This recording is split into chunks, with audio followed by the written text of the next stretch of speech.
Selamat datang di video ini. Jika berbicara tentang merek mobil Cina, BYD pasti sudah tidak asing lagi. Pada tahun 2024, Uni Eropa secara resmi memberlakukan tarif hingga sekitar 30% terhadap BYD. Kebijakan ini secara langsung memperlambat ekspansi BYD di pasar Eropa. Banyak orang percaya bahwa mobil Cina mungkin akan kehilangan pasar Eropa akibat tarif ini. Namun, yang tidak terduga adalah meskipun menghadapi tarif tinggi, BYD masih menerima pesanan besar sebanyak 100.000 kendaraan dari perusahaan taksi terbesar di Eropa, SXD. Pada saat yang sama, kedua pihak juga mengumumkan kerjasama untuk mengembangkan mobil self-driving berbasis teknologi BYD di masa depan. Kendaraan ini direncanakan untuk disebarkan pada platform SXD. Menariknya, ketika berita kerjasama ini keluar, beberapa media bertanya kepada SXD mengapa memilih mobil Cina meskipun Uni Eropa telah mengenakan tarif yang sangat tinggi. Tanggapan SXD sangat langsung, bahkan dengan tarif 30%, BYD masih menjadi pilihan terbaik kami. Selanjutnya, mari kita memahami alasan mengapa mobil Cina tetap diminati meskipun tarifnya tinggi. Pada tahun 2024, Uni Eropa meluncurkan penyelidikan anti-dumping terhadap industri kendaraan energi baru asal Cina. Mereka menuduh Cina melakukan persaingan tidak adil dengan mengekspor kendaraan energi baru dengan harga rendah yang mengganggu tatanan pasar Eropa. Setelah itu, Uni Eropa juga mengenakan bea anti-subsidi pada kendaraan energi baru asal Cina. Diketahui bahwa tingkat tarif akhir adalah sebagai berikut. BYD, 17,7%. Geely, 18,8%. Kelompok SAIC, hingga 35,3%. Perusahaan koperasi lainnya, 20,7%. Perusahaan yang tidak bekerja sama, 35,3%. Ditambah dengan tarif impor Uni Eropa sebesar 10%, tarif maksimum kendaraan listrik Cina di pasar Eropa bisa mencapai 45,3%. Dalam situasi ini, perusahaan kendaraan energi baru Cina mulai menyesuaikan strategi untuk mengurangi kerugian. Dua raksasa baterai Cina mengumumkan penghentian pembangunan pabrik-pabrik di Eropa. Beberapa perusahaan otomotif juga menghentikan proyek investasi di Italia, Prancis, dan Jerman. Sebagai gantinya, mereka mengalihkan fokus ke pasar Asia Tenggara. Misalnya, pada tahun 2024, BYD mengumumkan akan membangun basis produksi di Indonesia, Thailand, dan Kamboja. Vietnam dan beberapa negara lainnya mengikuti langkah ini dengan mengumumkan pembangunan pabrik masing-masing di Asia Tenggara. Melihat perkembangan ini, banyak orang awalnya berpikir bahwa perusahaan kendaraan energi baru Cina mungkin telah menyerah pada pasar Eropa. Namun, yang mengejutkan, meskipun dengan tarif tinggi, mobil Cina tetap diminati di sana. Pada akhir tahun 2024, SXD, perusahaan perjalanan terbesar di Eropa, mengumumkan rencana pembelian 100.000 mobil BYD dalam 6 tahun ke depan. Kendaraan yang dipesan termasuk model Yuan Plus terbaru, yang saat ini telah diluncurkan di pasar Eropa. Kerjasama ini akan diluncurkan di Eropa dan Amerika Latin terlebih dahulu, kemudian diperluas ke Timur Tengah, Kanada, Australia, dan Selandia Baru. Kedua perusahaan juga sepakat untuk bersama-sama mengembangkan mobil self-driving berbasis teknologi BYD yang akan disebarkan di 6 negara. Para ahli memperkirakan bahwa ini mungkin hanya awal dan akan ada lebih banyak pesanan serupa di masa depan. Platform perjalanan SXD juga mengungkapkan bahwa tujuan mereka adalah untuk meningkatkan proporsi kendaraan listriknya menjadi 70% hingga 90% pada tahun 2030. Berdasarkan informasi publik, SXD adalah perusahaan persuaan mobil dan perjalanan global yang memiliki jaringan luas di lebih dari 100 negara. Mereka mengoperasikan lebih dari 2.100 outlet bisnis, sehingga kemungkinan ada toko SXD di kota Anda. SXD terutama melayani perusahaan, individu, dan pebisnis dengan menyediakan layanan penyewaan kendaraan kelas atas. Saat ini, SXD memiliki setidaknya 180.000 kendaraan yang mencakup berbagai jenis, mulai dari mobil kompak, mobil menengah, hingga mobil mewah. Sebagai platform perjalanan dan pengiriman permintaan terbesar di Eropa, SXD memiliki kemampuan untuk mempromosikan teknologi mengemudi otonom kepada pengguna di seluruh dunia. Sebelum melanjutkan lebih jauh, beritahu kami apakah Anda menyukai videonya. Jika ya, silakan klik suka dan bagikan, dan mari kita lanjutkan.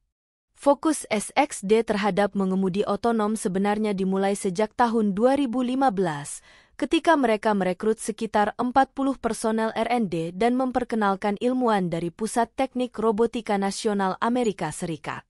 Mereka juga mengakuisisi perusahaan truk mengemudi otonom.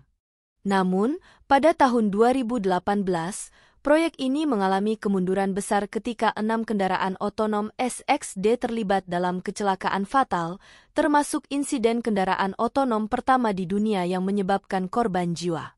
Akibatnya, SXD terpaksa menghentikan rencana pengembangan mengemudi otonom mereka. Meskipun demikian, SXD tidak pernah benar-benar meninggalkan ambisi mereka di bidang ini. Dengan kemajuan teknologi dan atmosfer pasar yang lebih mendukung sejak 2020, perusahaan seperti Cruise dan Tesla telah membuat terobosan signifikan dalam mengemudi otonom.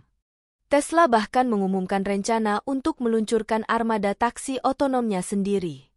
SXD pun tidak ingin melewatkan peluang besar ini, sehingga mereka akhirnya memilih BYD sebagai mitra armada mereka.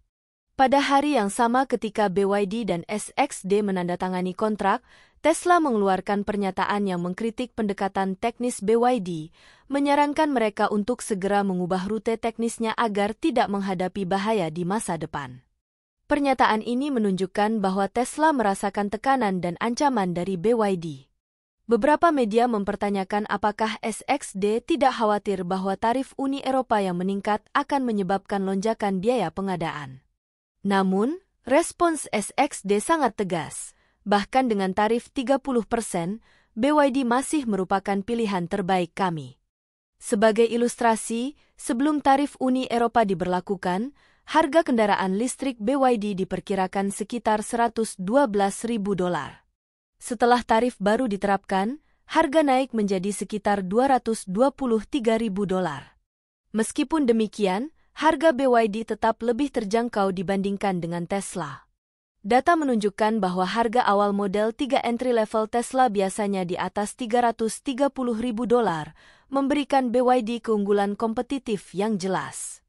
Melihat perkembangan industri kendaraan energi baru global, persaingan kini dapat dirangkum dalam 3 kategori: Tesla, BYD, dan merek lainnya. Dengan tingkat teknis yang sebanding, BYD masih memiliki keunggulan harga yang signifikan atas Tesla. Lebih dari itu, kebangkitan BYD tidak hanya merebut pangsa pasar tetapi juga mengubah ekosistem industri kendaraan energi baru secara keseluruhan. Kerjasama antara BYD dan SXD mengirimkan sinyal yang jelas ke Eropa. Meskipun tarif tinggi diberlakukan, konsumen Eropa tetap memilih mobil Cina. Berdasarkan survei terhadap lebih dari 2.000 konsumen Eropa, sekitar 27% dari mereka menyatakan bahwa mereka lebih memilih mobil Cina dibandingkan merek lainnya.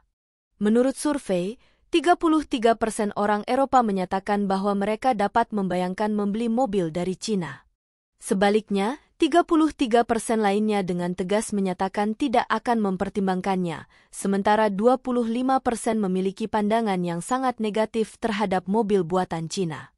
Penerimaan terhadap mobil Cina ternyata jauh lebih tinggi di kalangan pembeli muda berusia 18 hingga 24 tahun. Dalam kelompok usia ini, 38% responden bersedia mempertimbangkan untuk membeli mobil dari merek Cina. Namun, pada kelompok usia di atas 55 tahun, angka ini menurun menjadi hanya 24%. Data ini menunjukkan bahwa pangsa pasar potensial mobil Cina di Eropa masih besar, terutama di kalangan konsumen muda. Kelompok ini dikenal lebih reseptif terhadap teknologi baru, merek baru, dan sensitif terhadap harga, keunggulan utama mobil Cina. Pada awal Oktober 2022, BYD menandatangani perjanjian kerjasama dengan perusahaan persuaan mobil Jerman, SXD. Berdasarkan kesepakatan tersebut, SXD akan membeli setidaknya 100.000 kendaraan energi baru dari BYD. Sebagai negara penemu mobil, Jerman telah menjadi pusat industri otomotif dunia selama lebih dari 1 abad dan menjadi barometer tren di industri otomotif global. Keputusan SXD, perusahaan persuaan mobil terbesar di Jerman dan Eropa, untuk tidak memilih produsen mobil lokal dan menggandeng BYD sebagai mitra strategisnya merupakan langkah signifikan. Hal ini menunjukkan bahwa BYD telah melampaui beberapa produsen mobil Jerman dalam beberapa aspek, khususnya dalam teknologi energi baru, dan memperlihatkan daya saingnya di pasar. Pada Juli 2024, BYD kembali memenangkan pesanan luar negeri besar lainnya. Kali ini, BYD menjalin kerjasama dengan Uber, platform perjalanan terbesar di dunia. Dalam kemitraan tersebut, Uber akan membeli 100.000 kendaraan dari BYD untuk memenuhi kebutuhan layanan ride-hailing di pasar Eropa dan Amerika Selatan. Pengumuman kerjasama ini memicu diskusi hangat di dunia maya. Banyak netizen mencatat bahwa keputusan Uber sebagai perusahaan asal Amerika untuk tidak memilih Tesla dan malah menggandeng BYD menunjukkan pengakuan global terhadap kualitas produk BYD.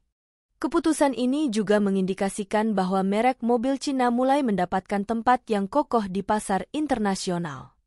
Menurut informasi di situs web resmi Uber, perusahaan tersebut berencana untuk berinvestasi sebesar $800 juta hingga tahun 2025.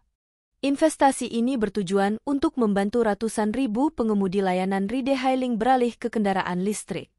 Uber juga memiliki rencana ambisius untuk mencapai perjalanan tanpa emisi di seluruh kota di Amerika Serikat, Kanada, dan Eropa pada tahun 2030. Kerja sama strategis ini menunjukkan bahwa kendaraan energi baru asal Cina, termasuk merek seperti BYD, akan terus menjadi mitra utama Uber di masa depan. Keberlanjutan hubungan ini menegaskan kontribusi BYD dalam mencapai target Uber, sekaligus memperkuat posisi mobil Cina di pasar global. Bagaimana pendapat Anda mengenai video ini? Jika Anda punya pendapat, silahkan tuliskan pendapat Anda pada bagian komentarnya. Dan jika Anda suka dengan video ini, silahkan klik like dan subscribe. Dengan begitu kami akan membuat video lainnya untuk Anda semua. Terima kasih dan sekian dulu dan sampai jumpa di video berikutnya.